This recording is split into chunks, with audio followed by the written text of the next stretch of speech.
तो hello everyone, कैसे हैं आप सब। आई होप सब मस्त होंगे, स्वस्थ होंगे, ज़बरदस्त तरीके से अपनी पढ़ाई कर रहे होंगे। देखिए, जो कल वाली टॉपिक में कल वाली क्लास में हमने पढ़ाया था कोशिका का इंट्रोडक्शन, उसमें सारा कुछ बता दिया था कि कोशिका किसे कहते हैं और कोशिका कितने प्रकार की होती है, प्रोकैरियोटिक कोशिका के अंतर्गत कौन आते हैं, यूकैरियोटिक कोशिका के अंतर्गत कौन आते हैं। ये सारा कुछ हमने इंट्रोडक्शन तो दे दिया था कोशिका का।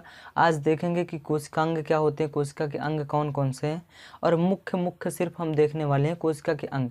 इसके बाद देखेंगे कि पादप कोशिका तथा जंतु कोशिका में अध्ययन देखेंगे, और फिर देखेंगे कोशिका का विभाजन, यानी कौन सी कोशिका का माइटोसिस मायोसिस कौन कौन से काम में आती है, ये सब हम देखने वाले हैं।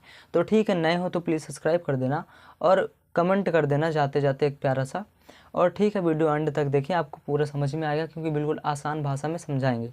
तो ठीक है, देखते हैं पहले कोशिका के अंग कौन कौन से, यानी कोशिका के भाग। पहला होता है सेल मेम्ब्रेन, यानी कोशिका भित्ति, कोशिका झिल्ली। अब कोशिका झिल्ली का कार्य क्या होता है, देखिए कोशिका झिल्ली का कार्य होता है जो हमारी कोशिका, अब कोशिका किसे कहते हैं, जीवन की इकाई, सबसे छोटी से छोटी इकाई जो होती है जीवों की, उसे कोशिका कहते हैं।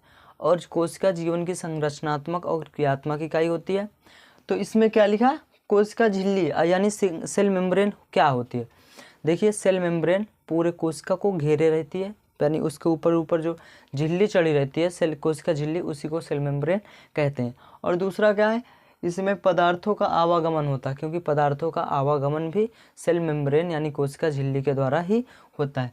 अब देखिए, दूसरा है कोशिका द्रव्य। अब कोशिका द्रव्य क्या है, ये जेलीनुमा होता है। जेलीनुमा यानी चिकना सा पदार्थ होता है, लिक्विड टाइप का, यानी तरल पदार्थ होता है जेलीनुमा। और इसमें जो अनुवांशिक पदार्थ है, ये लिखा सभी कोशिकांग इसमें पाए जाते हैं। अब देखिए, जो जेलीनुमा पदार्थ होता है चिपचिपा सा, इसमें सभी कोशिकांग तैरा करते हैं। देखिए, आपको हम बता दें, इसमें माइटोकॉन्ड्रिया सबसे मेन इंपॉर्टेंट है, यानी कोशिका के अंदर माइटोकॉन्ड्रिया भी अपने आप पे एक महत्वपूर्ण टॉपिक है।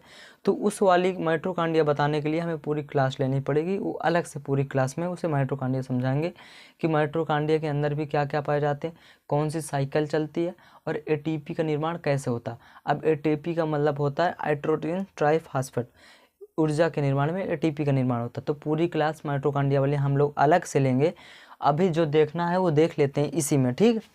तो देखिए, कोशिका द्रव्य क्या होता है। अब ये देखिए, कोशिका द्रव्य यानी साइटोप्लाज्म क्या है, जेली जैसा पदार्थ होता है, जेली मतलब चिपचिपा सा पदार्थ होता है, और सभी कोशिकांग पाए जाते हैं। अब केंद्रक, न्यूक्लियस यानी केंद्रक क्या होता है, कोशिका मतलब कोशिका का नियंत्रक होता है। अब केंद्रक का मतलब क्या होता है, बीच में पाया जाता है केंद्र में।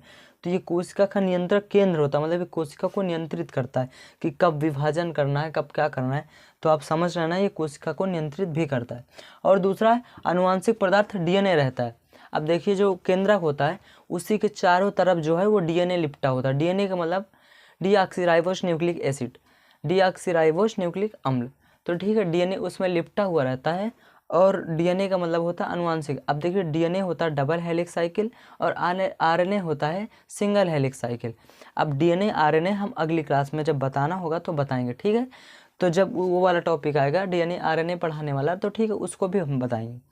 तो देखिए, केंद्रक में क्या होता है, कोशिका मतलब कोशिका का नियंत्रक केंद्र होता है केंद्रक, और आनुवांशिक पदार्थ डीएनए रहता है। अब देखिए, कोशिका का विभाजन कैसे होता है। कोशिका का होता है माइटोसिस, एक होता है मियोसिस। अब माइटोसिस में क्या है, शरीर की वृद्धि की मरम्मत के लिए होता है। जो माइटोसिस होता है वो हमारे शरीर की वृद्धि के मरम्मत के लिए होता है। और जो मायोसिस होता है वो जनन कोशिकाओं के निर्माण के लिए होता है।